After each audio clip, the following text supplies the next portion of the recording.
I was not summoned. I was allocated. That distinction matters in the Imperium, because summons imply choice, even if only the illusion of it. Allocation is cleaner, final. My name, or rather, the designation that had replaced my name years earlier, appeared on a slate I was never allowed to hold. A junior clerk read it aloud in a voice already bored by repetition, then stamped the transfer order with a seal so worn it barely left an impression. No destination was spoken. Only a code string and a departure time. I asked where I was going. The clerk paused, frowned at the slate, and then looked past me, as if I had already ceased to exist. Sight does not appear on public charts, he said. Curiosity regarding assignment parameters constitutes deviation. Deviation constitutes heresy. That was the end of the conversation. We were transported in silence, packed into a lander whose interior smelled of old metal, recirculated sweat, and sanctified oil applied so long ago it had gone rancid. No one spoke. Speaking draws attention, and attention is dangerous when orders are unsigned. I remember the sound of the engines more than anything else, a deep, thrumming vibration that settled into my bones and refused to leave, like a warning I could not interpret. The world we landed on was dead, no atmosphere worth naming, no cities, no lights, no signs that humanity had ever claimed it beyond the landing pad hastily erected on scorched rock. The sky was the color of old bruises, clouds unmoving, as if painted there for decoration rather than function. I felt smaller the moment I stepped onto the surface, as if the planet itself resented our presence. They marched us straight into the ground. The entrance to the dig was a wound cut into the planet's crust, ringed with portable floodlights and cogitator shrines hastily bolted into place. Armed overseers watched from raised platforms, their faces hidden behind rebreathers and visors that reflected us back as faceless shapes. No banners, no planetary designation, no ritual of claiming, just descent. The lift cage shuddered as it carried us down, chains screaming in protest. Someone whispered a prayer under their breath, not loudly enough to be accused of slowing operations. I remember clutching my issued tool, a standard pattern auger, its grip worn smooth by hands that had come before mine. It felt warm. I told myself it was residual heat from transport. The first briefing happened underground. An officer whose uniform bore no unit markings stood before us, reading from a slate tethered to his wrist by a chain. His words were precise, rehearsed, utterly devoid of explanation. "You are assigned to mineral recovery operations in a restricted zone," he said. "Material classification is sealed. You will not speculate on function, origin, or value. You will not describe findings verbally or in writing outside approved data fields. You will not retain fragments. You will not ask questions." He looked up then, visor turning slightly as if to include all of us in his gaze. "Silence is a survival skill," he continued. "Curiosity is heresy." The dig began immediately. The rock was wrong. I have mined before: hive sublevels, manufacturum foundations, even asteroid interiors. Stone has a language you learn over time: resistance, fracture, the way it sings under pressure. This did not sing. The auger bit into the surface and slid, as if the material were too smooth, too uniform. There were no natural seams, no random inclusions. The vibration traveled up my arms in a steady, almost rhythmic pulse that did not match the machine's output. It felt deliberate. I told myself that was exhaustion talking. We worked in shifts measured not by clocks but by quotas. Overseers paced behind us, noting output, marking compliance. Every fragment extracted was immediately sealed into insulated containers and logged with obsessive care. Mass, temperature, resonance readings I did not understand. We were forbidden from looking too closely, though that rule was impossible to enforce. The fragments were unlike any ore I had ever seen: smooth, dark, reflective in ways that bent the light strangely, as if refusing to be fully observed. One worker dropped a piece. It did not shatter. It rang, a clear, bell-like tone that echoed through the tunnel far longer than physics allowed. Every overseer froze. Weapons came up. The fragment was secured. The worker dragged away without a word. His name never appeared on the roster again. As the hours stretched on, I became aware of a pressure behind my eyes, a dull ache that intensified whenever the auger touched certain sections of the wall. Sweat soaked my uniform despite the cold. The air tasted metallic, though sensors reported no contaminants. I tried to focus on the rhythm of work, brace, drill, extract, log, but my thoughts kept slipping. The wall felt attentive. I shook my head, muttered a prayer to the Emperor, recited my labor catechism until the words blurred together. This was forbidden territory, not just physically, but mentally. Thinking too much gets you noticed. Still, the sensation persisted. During a rest interval 5 minutes, strictly enforced, I leaned against the tunnel wall and felt a faint vibration beneath my palm, different from the machinery. Slower, deeper.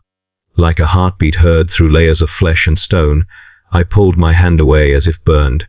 No one else commented. No one ever comments first. That was when understanding settled in, heavy and cold. This was not a normal dig. We were not extracting resources to feed a manufactorum or fuel a war engine. We were uncovering something that did not want to be uncovered, something buried not by chance but by intent. And we were doing it without names, without records, beneath a world that officially did not matter. Labor like this does not end with reassignment. It ends with sealing orders. I kept drilling anyway. I logged my output. I obeyed every instruction to the letter. That is how you survive in the Imperium, not by courage, not by faith, but by compliance so perfect it leaves no mark. Yet as the auger bit deeper into the smooth, unyielding rock, and the vibration traveled through my bones in that wrong, steady rhythm, I knew the truth with a certainty that made my stomach twist. This labor was never meant to end well. The first time my auger should have snapped. It didn't. I remember the moment with the clarity of a man recalling the exact second he stopped believing in luck. The bit struck something beneath the smooth wall, something harder than rock, something that did not give the way matter is supposed to give. The motor whined up in protest. My arms jolted as if I'd punched a bulkhead. I braced, expecting the familiar crack of overstressed metal, the sudden slackness of a broken tool, the sting of shards. Instead, the auger shuddered and settled, not into compliance, into a steady vibration that felt almost pleased. The overseer behind me made a mark on his slate without comment. No reprimand for risking equipment, no warning. He simply wrote, as if this had been expected, and moved on to the next miner to observe. Later, at tool check, the tech attendant, no robes, no right in tuning, just a thin man with oil-stained fingers, ran a scanner along my auger's shaft and frowned. It's with intolerance, he muttered, more to himself than me. It hit something, I said, because I couldn't stop myself. Harder than, don't describe, he snapped, eyes flicking toward the surveillance lumen in the ceiling. His tone softened immediately after, not with kindness but with self-preservation. Log abnormal vibration. Don't narrate it. He handed it back as if returning a loaded weapon. We learned quickly that the mind did not behave like minds should. It punished mechanical certainty and rewarded flesh. The relics we uncovered resisted machines in strange, humiliating ways. Hydraulic cutters seized. Drill heads dulled after a few minutes, then sharpened again without being replaced. Pump valves refused to turn unless a human hand touched the wheel. Sensors returned contradictory readings, mass shifting in sealed containers, temperatures rising and falling without external input. Every failure, every anomaly, was recorded, not by us, by the overseers. They were meticulous in a way that felt almost devotional. They did not pray the way priests pray, with emotion or desperation, but with procedures. They carried stamping kits and data, slates linked to cogitator terminals locked behind steel cabinets. Each fragment extracted was catalogued under sealed classifications, its existence acknowledged only through numbers, weight, dimensions, resonance frequency, stability rating. We were forbidden from describing what we saw, but we were required to produce it. That contradiction became the rhythm of the DEG. Touch and do not know, see and do not speak, extract and do not understand. If you stared too long at a fragment, an overseer's shadow would fall over you, and a quiet voice would remind you that observation beyond function was unauthorized. Once, a woman beside me, older, hands scarred from decades of industrial work, held up a piece she had pulled free. It was smooth and dark like the others, but this one caught the weak tunnel light, and reflected something that was not the tunnel. For a heartbeat her face changed, not fear, not awe, recognition, like she had seen a memory on its surface. What is, she began. A shock baton cracked against her shoulder before the sentence could form. She went down hard, gasping, eyes wide, mouth still open with the word unspoken. The overseer leaned close enough that his visor nearly touched her forehead. "Curiosity is heresy," he said softly, almost gently, as if reminding a child of a household rule. Then he made a mark on his slate and waved 2 guards over. They dragged her away.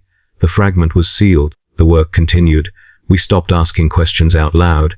We still asked them inside. That was worse. My tools began to change, subtly, in ways I could not justify. Not visibly, no new components, no obvious modifications, but in behavior. The auger's vibration pattern shifted when I approached certain walls, like a dog scenting something it remembered. The grip felt warmer after long hours, as if it retained heat that should have dissipated. When I tried to set it down, the tool would sometimes tip and roll back toward my boots, stopping there as if waiting. I told myself it was uneven flooring, fatigue, imagination born of stale air and relentless repetition. But the mind did not let you keep comfortable lies for long. The first injury I received was minor on paper and catastrophic in sensation. A microfracture in a support beam caused a partial collapse. Nothing dramatic, just a section of ceiling shedding debris. A jagged shard caught my forearm, slicing through my sleeve. The cut was shallow, but it stung with a deep, lingering burn. I reported to Medicare as required.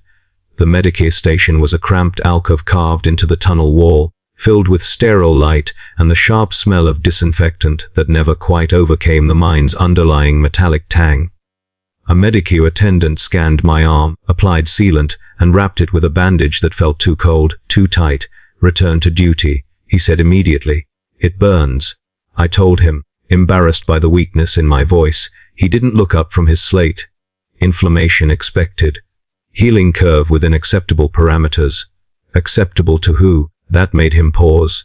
His eyes lifted to mine for the first time, and in them I saw the same fear I felt. "Acceptable," he said quietly, "to the people who don't ask questions." He stamped my form and waved me out. The cut did not heal properly. It sealed over, yes. The bandage came off after a cycle, and the skin appeared intact, but beneath it, the flesh remained tender, as if bruised from the inside. Sometimes it itched. Sometimes it ached. Sometimes, when I handled certain fragments, it would throb in time with the tool's vibration, a faint pulse like a second heartbeat in my arm. Others developed their own marks, hairline cracks in teeth that never stopped aching, strange discoloration under nails, persistent headaches, nosebleeds that came and went without pattern. Not enough to remove anyone from duty, never enough for that, but enough to remind us that the dig was leaving traces. Our bodies were absorbing the work, and the mind seemed to prefer that. There was a point, midway through one long shift, when a mechanical extractor failed entirely. Its clamps jammed around an embedded fragment, hydraulics screaming under strain. The tech attendant arrived, tried to force a manual override, cursed under his breath. Nothing moved. The extractor refused. Then an overseer pointed at me. "You," he said. I froze. "Me?" He nodded once, impatient. "Hands." I stepped forward, heart hammering, and placed my fingers on the jammed clamp. The metal was cold. I expected the shock of a trapped mechanism releasing violently.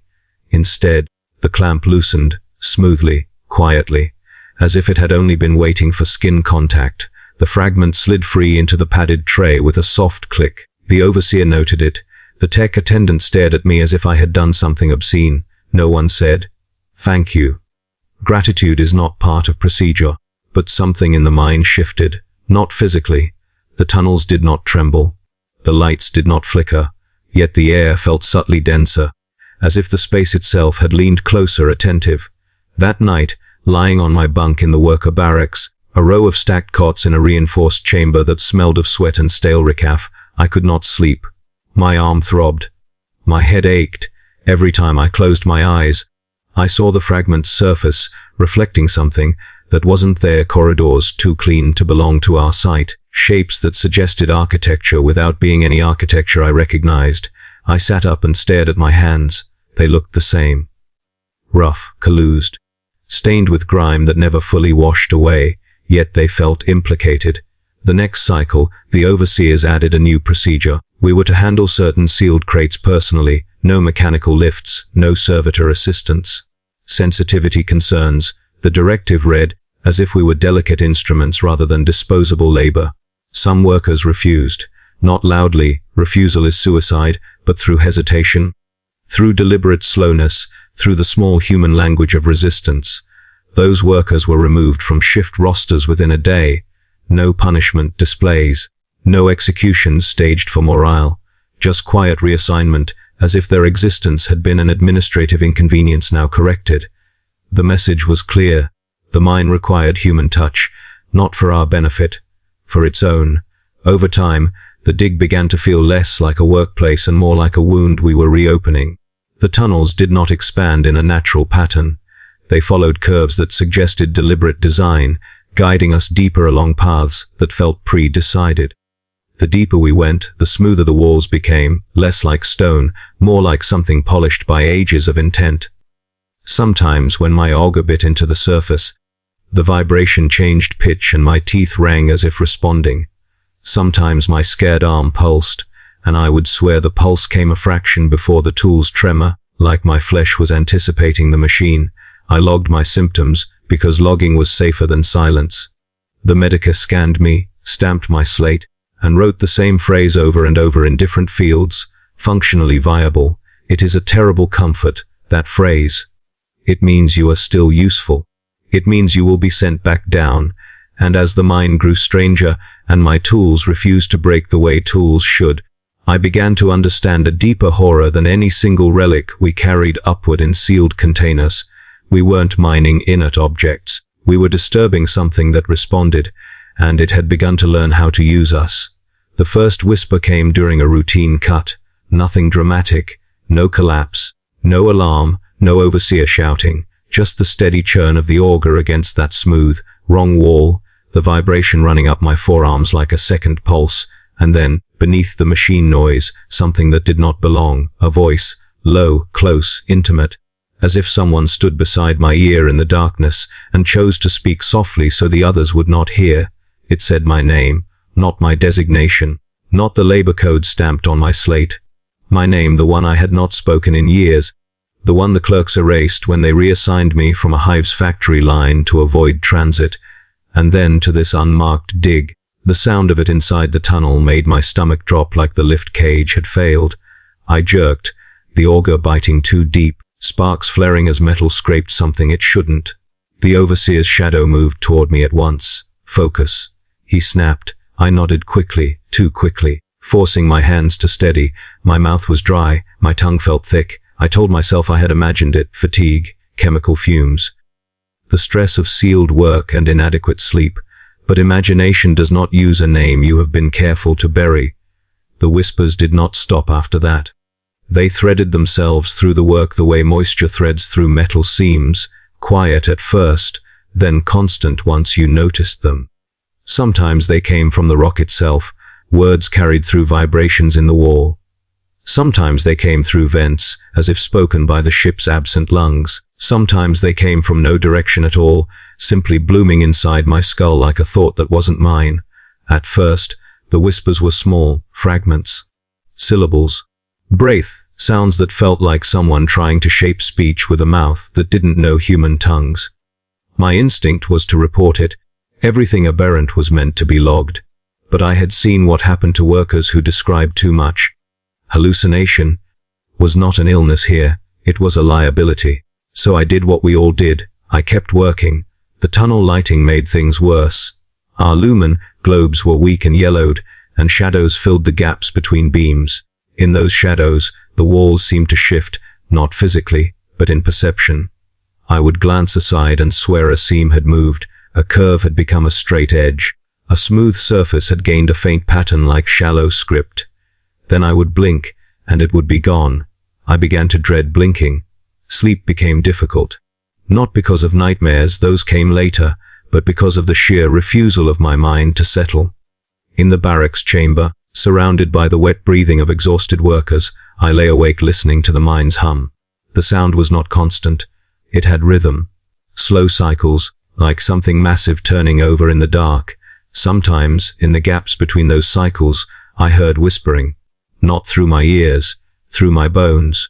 I started counting the roster changes to distract myself. It was an old coping trick from factory life: reduce existence to numbers, and you can pretend you control it. But the numbers wouldn't behave. Men vanished from shift lists without any record of injury or reassignment. Others appeared, new hands I didn't remember arriving, who worked silently and avoided eye contact like they'd been here forever. When I asked one of them where he came from, he stared at me, expression blank. "I've always been here," he said. His voice was calm, but his eyes were too wide, the whites showing all around the irises, as if he hadn't blinked in days. The next cycle, his name was gone from the roster, and yet I still saw him in the tunnels, always at the edge of sight, always in the wrong place, always turning away when I tried to look directly. Reports of exhaustion were dismissed as expected. The Medicare wrote, "insufficient rest cycles," on their slates and stamped us operational. Nobody above wanted to believe the mine was doing more than draining labor. Nobody above wanted to hear about rocks speaking names, so the whispers became a private plague. Some workers stopped sleeping entirely. Their eyes grew red and raw, their movements twitchy. They chewed stim tabs until their jaws clenched and their hands shook too badly to hold tools steady. They were reprimanded for sloppy output and forced back to work anyway. Others stopped speaking, not in rebellion, in surrender. They moved through shifts like servitors, silent, compliant, eyes empty. When overseers barked orders, these men nodded and obeyed, but never answered. Their lips stayed sealed as if words might leak something precious out. I watched one such worker stare at a fragment container for a full minute, mouth slightly open, as if listening to a sermon only he could hear. When an overseer struck him for delay, he didn't flinch. He simply lowered his head and resumed digging. And then there were the ones who became interested. I remember a woman who began to hum during her shifts. Not a hymn, not any tune I recognized, but a soft pattern of notes that matched the mine's slow hum uncannily well. She worked faster than anyone, hands moving with mechanical precision. Her tools never jammed. Her output was consistently above quota. The overseers praised her efficiency. Then, one rest cycle, she walked into a sealed side passage without permission. No alarm sounded. No guards chased her. She simply stepped into darkness and vanished like she'd been swallowed. Her name remained on the roster for 2 cycles, then disappeared. No one spoke of her again. For me, the whispers grew clearer. They began to assemble themselves into sentences, not always in a language I knew, but in meaning that slipped directly into my understanding. It was like hearing a foreign tongue and comprehending it anyway.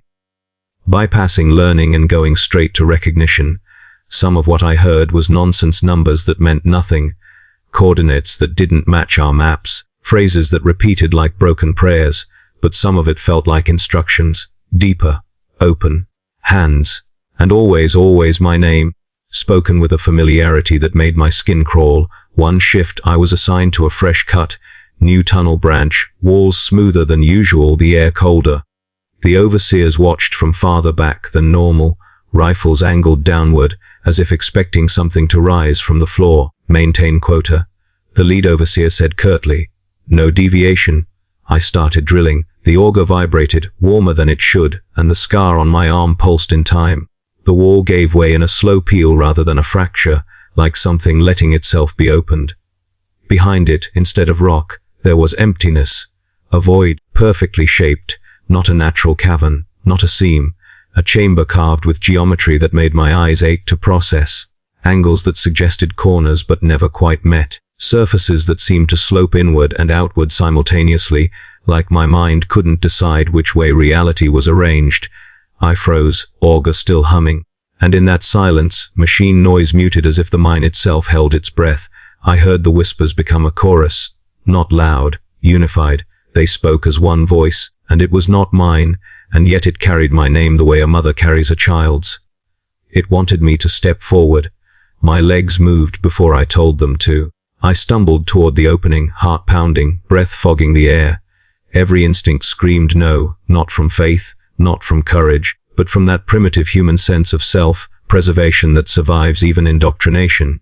Behind me, an overseer shouted, "Stop!" His voice sounded far away, like he was yelling through thick walls. My hand reached out toward the chamber's edge.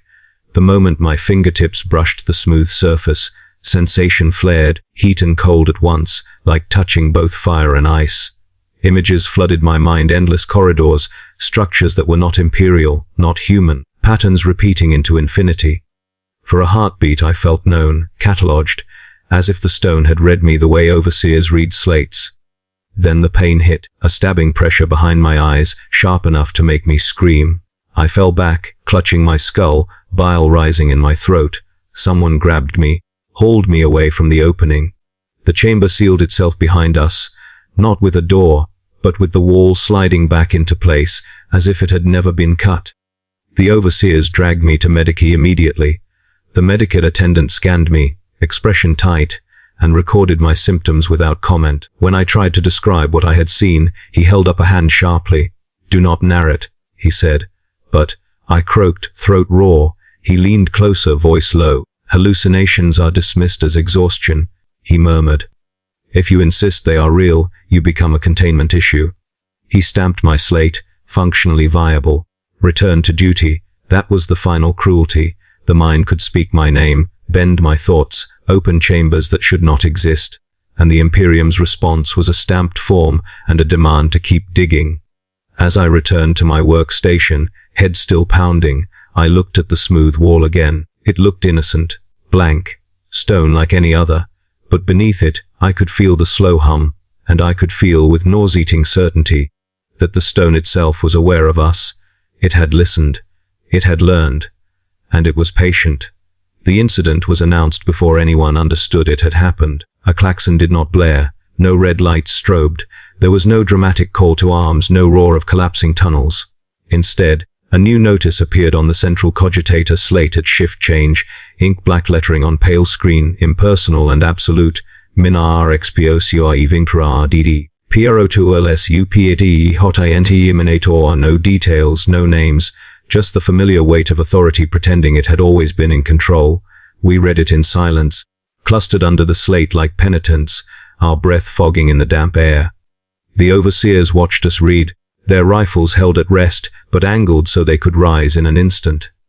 The lead overseer's visor reflected our faces as blurred shapes, and I hated him for that, hated how little of us he had to acknowledge in order to command us. "Proceed to stations," he said, as if announcing a normal day. And then we learned what minor meant in a place that did not exist on any official chart. It started with the missing crew. 3 workers from the previous shift were absent. Their bunks were empty, their gear neatly stacked, as if they had prepared for inspection. The roster still listed them as active. The overseers refused to answer questions, which was answer enough. We found the site of the incident 2 hours into our quota. A new tunnel branch, one I did not recognize, though I had worked this sector before, opened off a maintenance corridor that should have ended in a support bulkhead. The walls around the branch were smoother than anywhere else, almost reflective, and the air near it tasted faintly of ozone, like a storm trapped underground. 2 guards stood at the entrance, weapons raised. Their posture was rigid in a way that betrayed fear beneath discipline. A tech attendant knelt near the floor with a scanner, whispering machine cants under his breath. The scanner's rune lights flickered erratically, unable to settle on a reading. An overseer snapped at us to keep moving, but I saw the floor. There were no blood stains, no scraps of clothing, no debris. That absence was more terrifying than gore would have been. The corridor was clean, too clean, like it had been scrubbed by something that did not understand mess. Only removal. A single tool lay near the threshold and an auger bit, snapped clean in half, not bent, not twisted, just severed. As if the metal had forgotten how to hold itself together. That was when my scarred arm began to throb. The pain wasn't sharp this time. It was a deep, dragging pulse that matched the mind's hum, stronger near the branch as if proximity mattered. I swallowed hard, tasting bile, and forced myself to look away. We were told later, through an official update delivered by Vox Grill, that the exposure event had been contained successfully. Contained how? No one said. Instead, the protocols changed. New restrictions were imposed, that same cycle, heavier restraints for all personnel working deeper cuts. Wrist cuffs linked by short chains, designed not to prevent escape. There was nowhere to escape, but to limit sudden movement. Shock collars issued, for rapid stabilization, each one bearing a stamped serial number that matched our rosters. At tool issue, I held the collar in my hands and felt its cold weight. "You expect us to what?" someone asked softly. The tech attendant didn't meet his eyes. "Wear it," he said. "Compliance is mandatory. Adjustment will be administered if necessary." A guard slammed the man's head against the locker until he stopped asking. Fear became policy. We were watched constantly now, not just by overseers, but by servo skulls drifting through corridors, their lenses whirring, their incense chains swinging gently as if mocking our lack of sanctity. Cogitator terminals updated more often, flashing compliance reminders and risk ratings with each shift. Medikey checks became compulsory after every excavation segment. They scanned our eyes, our blood, our neural output, stamping forms faster than they could possibly analyze what they recorded. Everything was procedure. Everything was logged. Nothing was explained. That was the part that gnawed at us the most. We could have endured punishment if punishment came with meaning. The Imperium teaches you to accept suffering as long as it can be framed as duty. But here, there was no framing. Only tightening restraint and blank silence where answers should have been. Then we discovered the chamber. Not because we were told. Because the mine opened it. It happened during a scheduled reinforcement operation when we were supposed to install support braces in a newly exposed section. The wall there was smooth, featureless, and unmarked. The tech's attendant insisted the scanners showed solid mass. Then the surface rippled, not like rock cracking, like water disturbed by a passing shadow. The smooth wall flexed inward, then outward, and a seam appeared where no seam had been. It was not carved, it was offered. A doorway formed. Every worker froze. The overseers shouted for us to step back, weapons rising. The tech attendant began reciting machine prayers so quickly his words blurred. The doorway widened, revealing a space beyond that did not obey perspective. Angles folded strangely. The darkness inside felt too deep, like staring into a void that swallowed light and returned nothing. 3 workers were closest. They did not scream. They did not struggle. They simply moved. It was like their bodies had been given an instruction the rest of us could not hear. Their boots stepped forward in perfect unison. Their faces were blank, eyes unfocused, mouths slightly open as if listening. One raised a hand, fingers trembling, reaching for the edge. The overseer fired. The shot cracked through the tunnel, deafening in the confined space. The bolt struck one worker square in the chest and should have torn him apart. Instead, the body dissolved, not in gore, in absence, like a figure erased from parchment. One moment he was there, falling backward, smoke rising from his chest. The next, there was only empty air where he had been, the chain at his wrist clattering to the ground with nothing attached. The other 2 stepped through the doorway and vanished. No sound, no trace, no blood, no displaced dust. The doorway sealed itself a heartbeat later, the wall smoothing over as if nothing had ever happened. Silence fell so thick I could hear my own pulse pounding in my ears. The overseer lowered his weapon slowly, Vezza turning toward us.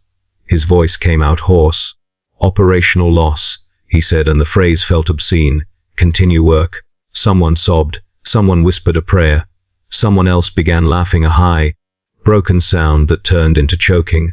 The lead overseer hit the laugher with the butt of his rifle until the sound stopped. That was the minor exposure event. Minor, because the mine had only taken 2-3, if you counted the one erased by gunfire. Minor, because the breach sealed itself. Minor, because the machine still functioned and quotas could still be met. Afterward, the directive came down. INCDSADS Contier and Personnel lossa CCPTLE. Neno far thkmentarid. We were not permitted to speak of it. Not even in the barracks. Servo skulls hovered near bunks, listening. Overseers patrolled rest cycles, their boots splashing through condensation puddles, their presence a reminder that fear was now enforced. Explanations never arrived. Only more restraint. Only more surveillance. Only the slow understanding that the mine was not a hazard to be controlled. It was an entity that chose when to open, when to take, when to seal, We were digging into something that had agency, and the Imperium's solution was not to stop, not to retreat, not to admit ignorance. It was to tighten our collars and keep us quiet. Because if you cannot prevent the darkness from taking you, the least you can do is make the paperwork neat. After the chamber incident, the mind stopped feeling like a place and started feeling like a process. Not a process we controlled, but one we were being fed into, step by stamped step, shift by sanctioned shift. The walls were the same smooth wrongness, the quotas still posted at each station, the overseers still pacing behind us with rifles and data slates, yet something had changed. Not in the tunnels. In us, we carried the breach inside our bodies. It began with tremors, small at first, fingers twitching when you tried to grip a tool, a knee jolting unexpectedly during a rest stance, eyelids fluttering as if fighting off sleep. The medici wrote it down and called it stress response. They stamped, acceptable, and issued stimulant tabs with strict dosage instructions, as if you could regulate a creeping abnormality with rationed chemicals. Then came the shared dreams. I didn't understand what they were until someone described mine back to me. We were in the barracks chamber, cramped and damp, the air thick with sweat and disinfectant that never masked the mine's metallic tang. A worker named Joran, tough, silent, the kind of man who kept his head down and his output high, sat across from me chewing a nutrient block. He looked up suddenly, eyes narrowed. "You saw it too," he said. I froze. "Saw what?" "The corridor," he murmured. "The long one with the lights that don't cast shadows. The door that isn't a door." My throat tightened. I hadn't spoken of it. I hadn't even written it. I had only dreamed it. Endless pale panels, a floor that seemed to breathe, and an opening in the distance that felt like a mouth waiting to be fed. "How?" I began. Joran shook his head, swallowing hard. Don't say it out loud." Around us, others had gone quiet. I saw it in their faces, the recognition, the fear, the shame. More than one person stared at their hands, as if expecting them to move on their own. We were dreaming the same thing, not always the same details, but the same structure, the same sense of being guided, the same low hum that seemed to come from behind the walls of reality. And when we woke exhausted, as if sleep had become another shift. Lost time followed, not dramatic blackouts, no collapsing to the floor with seizures like the Medica pamphlets warned against. Instead, you would blink and realize your tool had moved without memory of moving it. You would check your slate and find output numbers recorded in your handwriting that you did not remember writing. You would look down at your hands and see dust on your palms that didn't match the rock you'd been drilling. Once, I found myself standing at the edge of a corridor I had no assignment to enter, my boots inches from a sealed side passage. My shock collar hummed faintly, like a warning. I could not recall walking there. A guard saw me and raised his rifle. "Back," he snapped. I stepped away, heart hammering, and tried to steady my breathing. The guard didn't shoot. He didn't even threaten.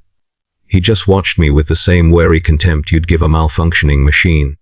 I returned to my station and logged nothing, because logging it would make it real. The mind began to treat us differently too, or perhaps it always had, and we were only now sensitive enough to notice. Machines continued to fail in ways that corrected themselves when touched. Crates sealed tighter when handled by servitors but opened smoothly under human hands. The overseers started assigning certain workers to sensitivity tasks. Direct handling, direct placement, direct contact. The chosen ones were always the ones with the worst symptoms. Those with trembling hands. Those with bloodshot eyes from sleeplessness. Those who stared too long at smooth walls as if listening. Those like me, with a scar that pulsed in time with the mind's hum. I began to dread my own usefulness. Medica scans confirmed anomalous activity, without ever naming it. They ran instruments over my skull, over my spine, over the scar tissue on my arm. The devices flickered, struggled to settle on readings, then returned values that the attendant quietly flagged for higher review. "What does it mean?" I asked once, voice low. The Medica attendant did not look up. His hands moved automatically, sealing my scan report into a packet and stamping it twice. "It means you're still functionally viable," he said. "It means you go back down. But the tremors, acceptable degradation, He cut in, sharper now. Do not request interpretations. I am not authorized to interpret. I am authorized to confirm you can still work. He snapped the packet shut and shoved it into a chute that led upward toward offices we would never see. The phrase followed me afterward, like a curse disguised as reassurance, functionally viable. I watched others reach the point where they were no longer viable. Not through death. Death was rare, almost avoided. Instead, they became unstable. Their eyes tracked movements no one else saw. Their mouths moved silently, as if repeating words only they could hear. Some began touching the walls when they thought no one was looking, pressing their palms against the smooth surfaces and standing still as if feeling something beneath.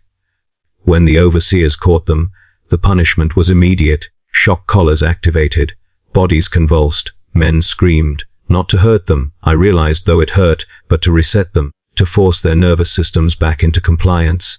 Stabilization, procedure, and then the stabilized worker went right back to duty. One day, a new directive came down, not posted on the public slate, but delivered through the Vox, grill in the cold, courteous voice of an automated systems. EFTK entries to Beatrini ASPKCFE di sistemi melimirinu Enrique Ovira Uterazi personnel canante CCTBLE. We stared at each other when we heard it. Manual recovery had always been discouraged, for safety and efficiency. Now it was being authorized, even encouraged, in specified sectors. The mine no longer needed machines, it needed bodies. We were becoming part of the process.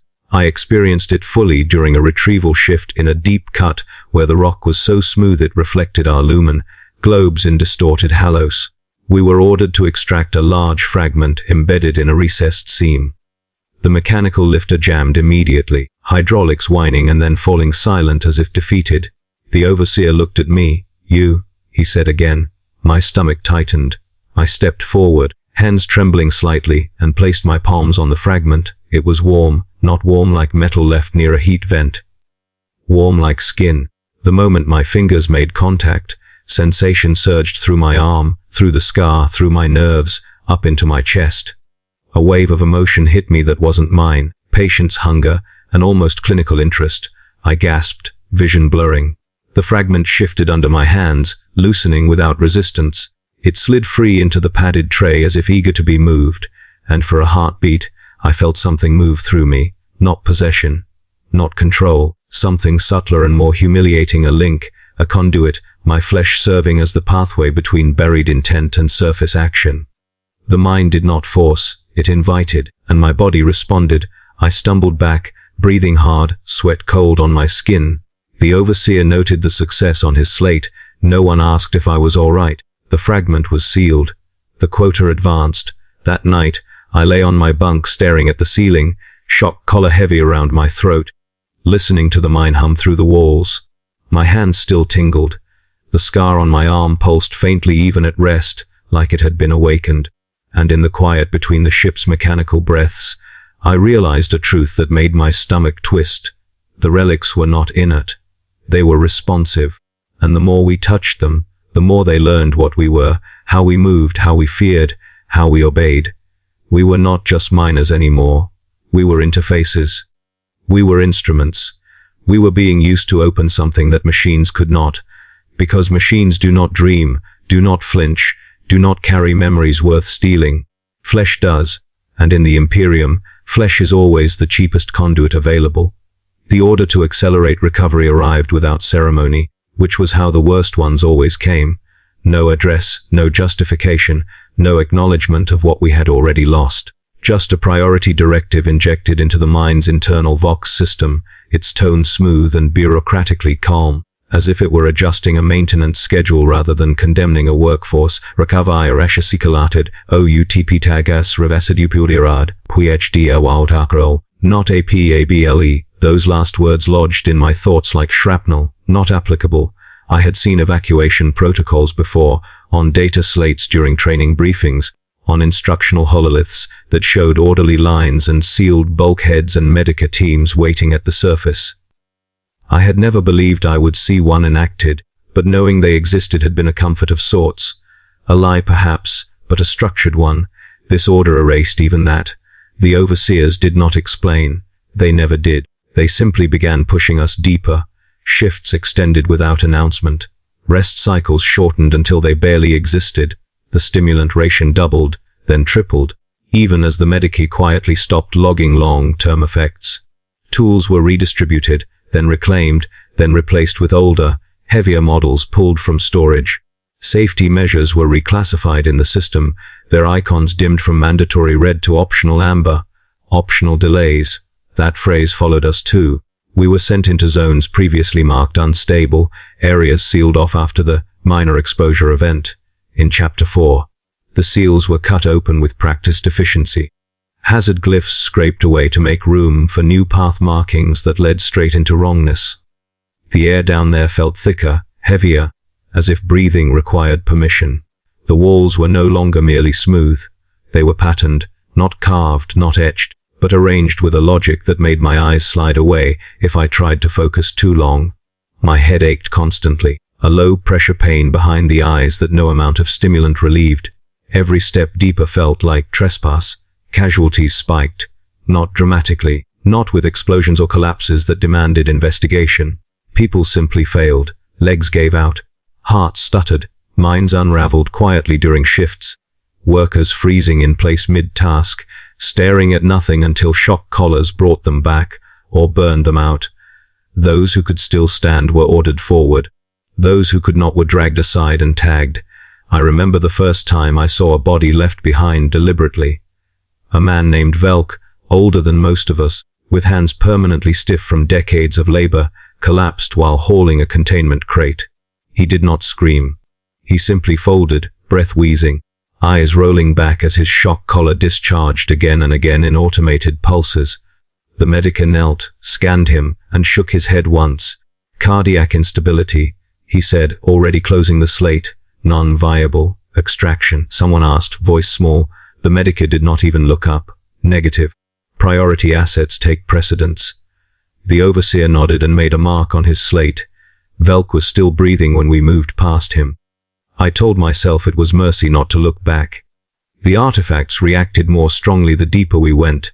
Fragments pulsed faintly within their containment fields, casting shadows that did not match our lights. Tools failed more often, but direct contact succeeded more reliably. Overseers began assigning handlers based on compatibility indicators, a term none of us recognized but all of us understood instinctively. Those of us with tremors, those of us with shared dreams, those of us who heard whispers, those of us still functionally viable.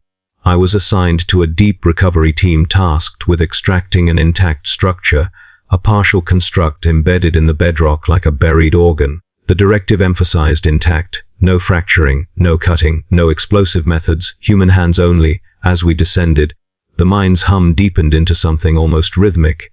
I felt it in my teeth, in my scar, in the hollow behind my sternum where fear had once lived and now felt dulled.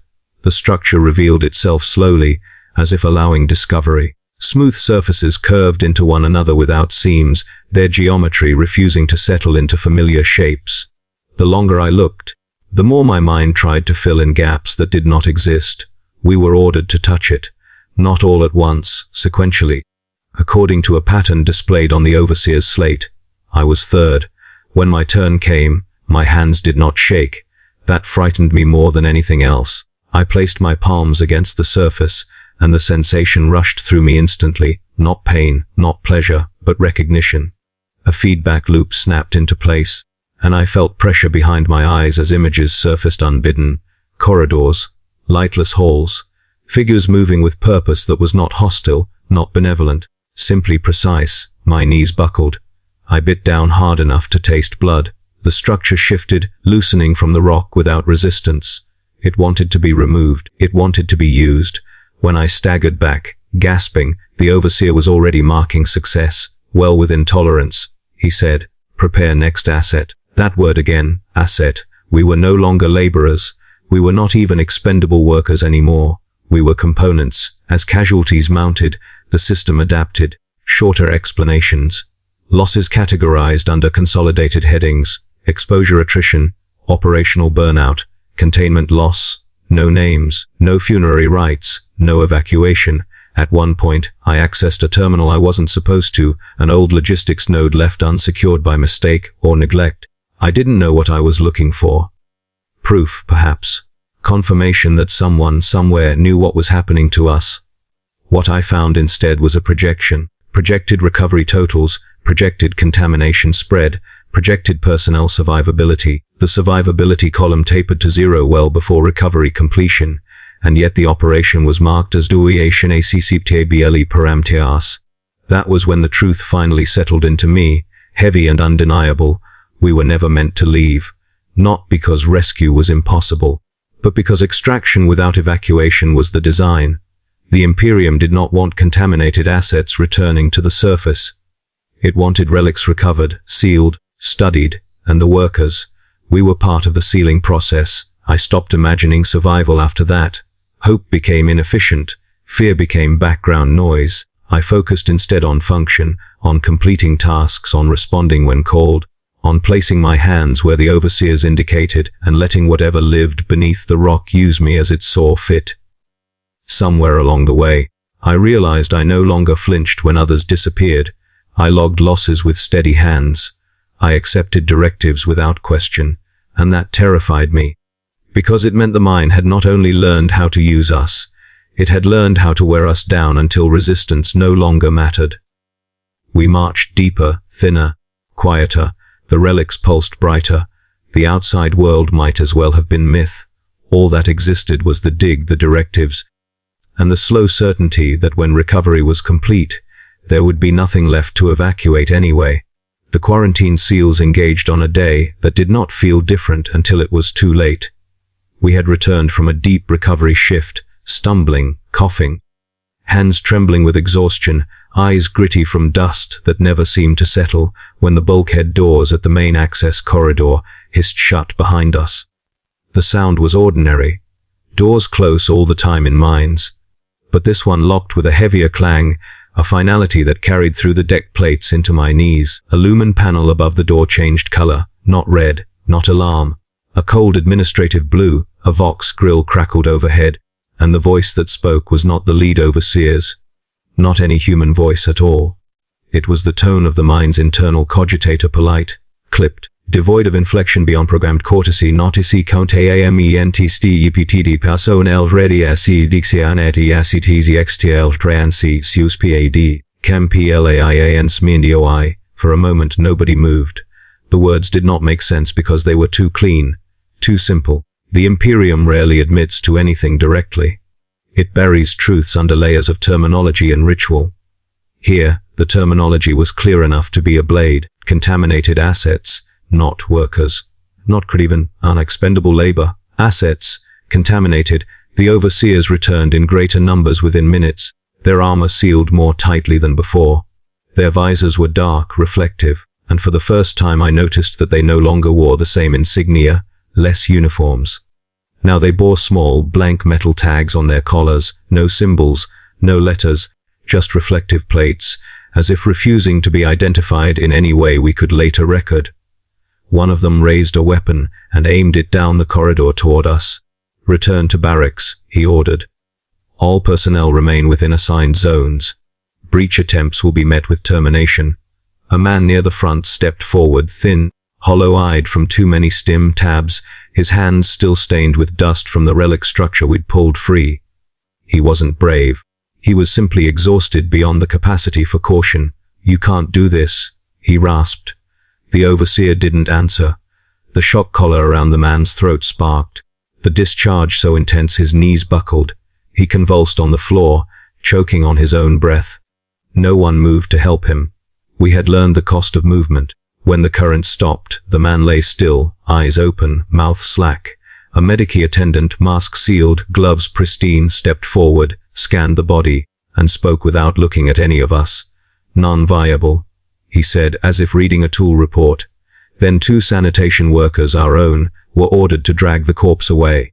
I watched them do it with blank faces, their hands moving automatically, and I hated them for it until I realized I would have done the same. Because compliance remains mandatory, outside contact ceased that cycle, not disrupted, not delayed, ceased. The uplink Vox line that had carried directives and quota updates from above went dead. The terminals that once displayed revised output targets now showed only containment notices and work assignments generated internally.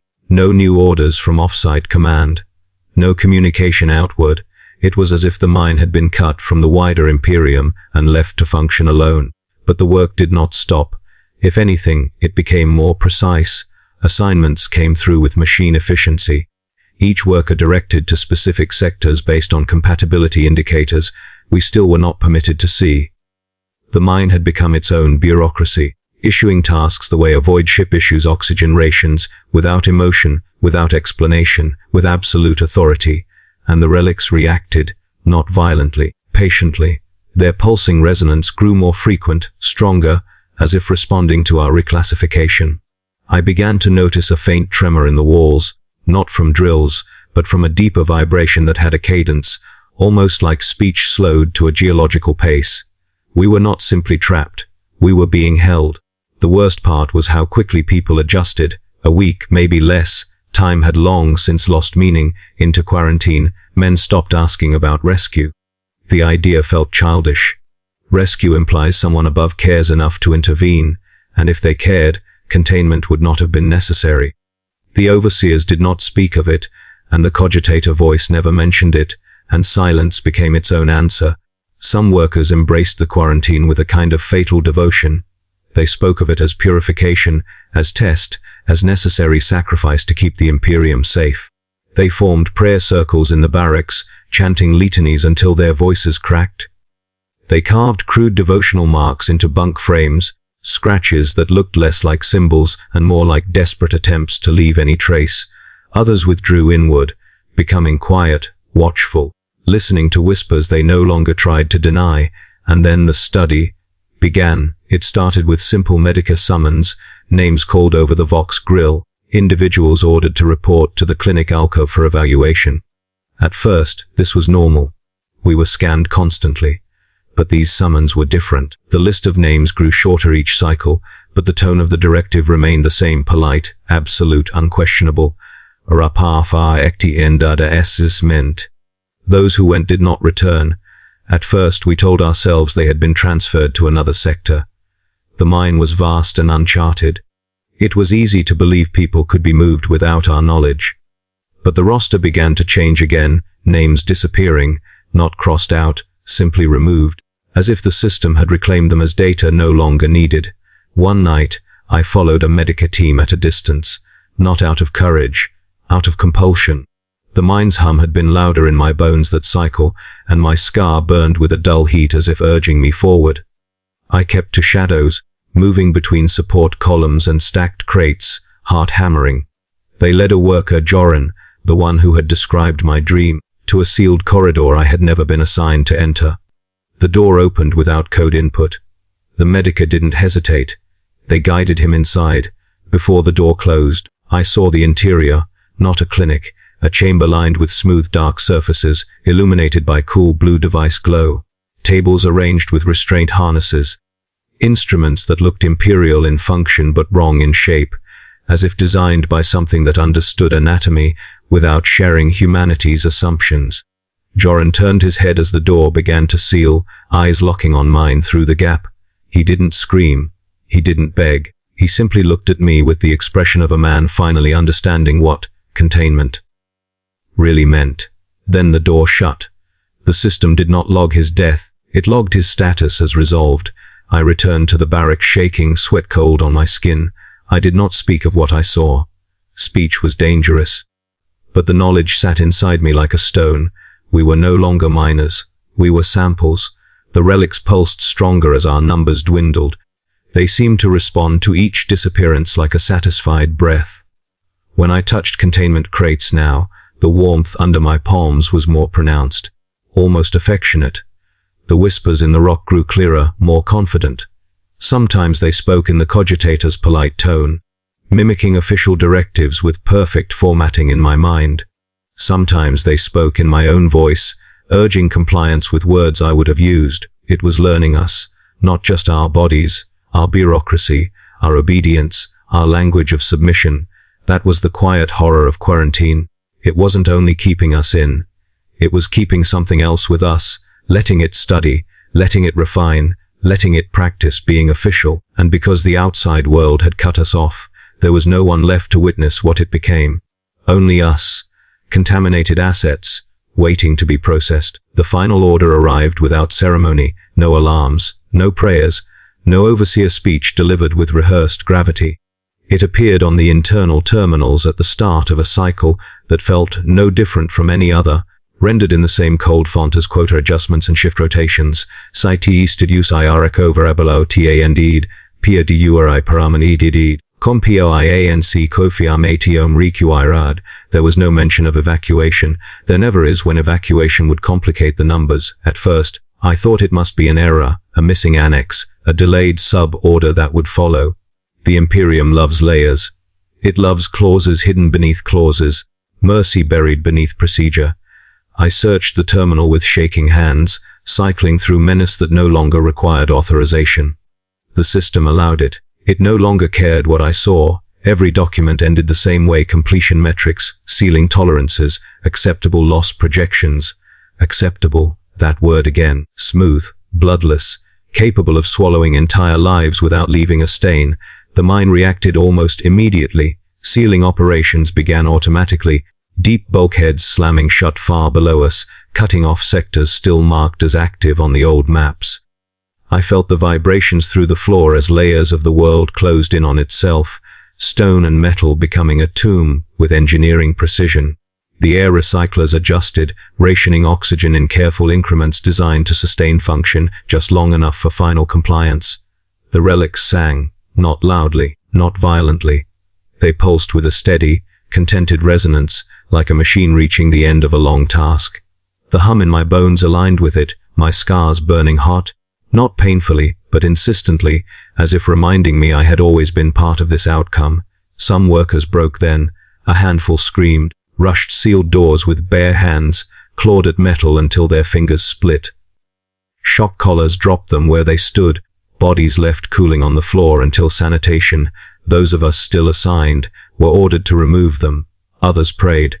They knelt in lines between bunks, reciting litanies with desperate precision, voices cracking as they begged for recognition, for correction, for notice. One man confessed sins he could not possibly have committed, listing heresies with frantic creativity, convinced that if he could just be guilty enough, someone above might intervene. No one did. The overseers did not return. That was the cruelest confirmation of all. The armored figures who had once watched us, threatened us, escorted, study, candidates away, they were gone. Their stations stood empty, weapons still mounted, visors reflecting nothing. The mine no longer required human supervision. The procedure was set. The ledger balanced itself. We were beneath concern now.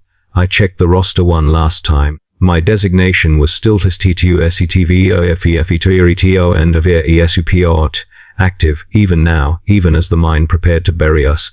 I realized then what sealing truly meant. Not a sudden collapse.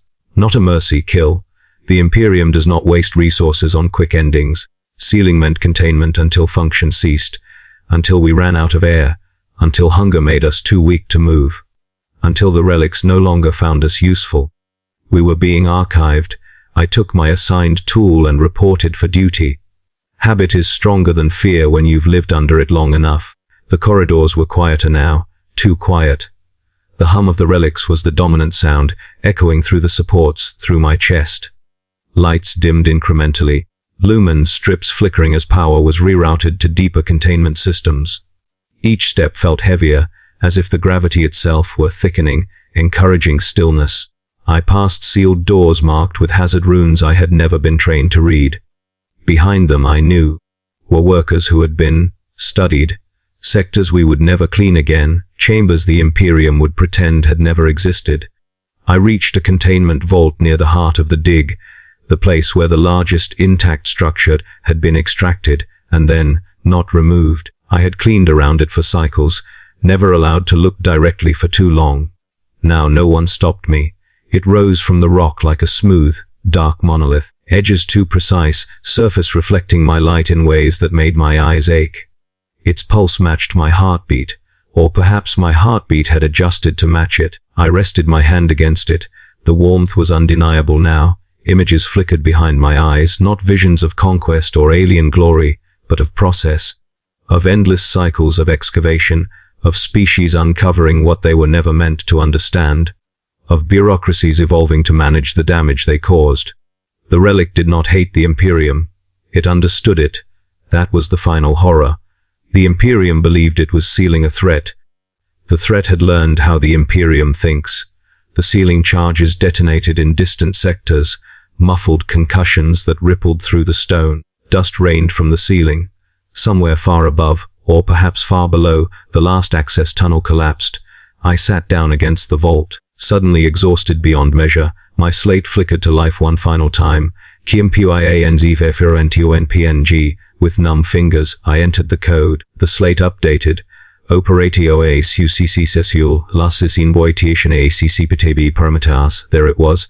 My entire life reduced to a variable that fit cleanly within tolerance. I made one last entry, unauthorized, unrequested, but the system did not reject it. Perhaps it no longer knew how. Worker designation remains active, site sealed, function ongoing. I doubt anyone will ever read it. The mine will be listed as purged, neutralized, safely buried. The relics will be marked destroyed or irretrievable. The losses will be filed, summarized, forgotten. But I am still here, breathing air measured in minutes, sitting beside something that waits with infinite patience, feeling my thoughts slow stretch, align with a rhythm older than this world and far more orderly than humanity pretends to be. This is my confession. Forbidden knowledge is never destroyed. It is simply buried with those who touched it, so the ledger stays clean.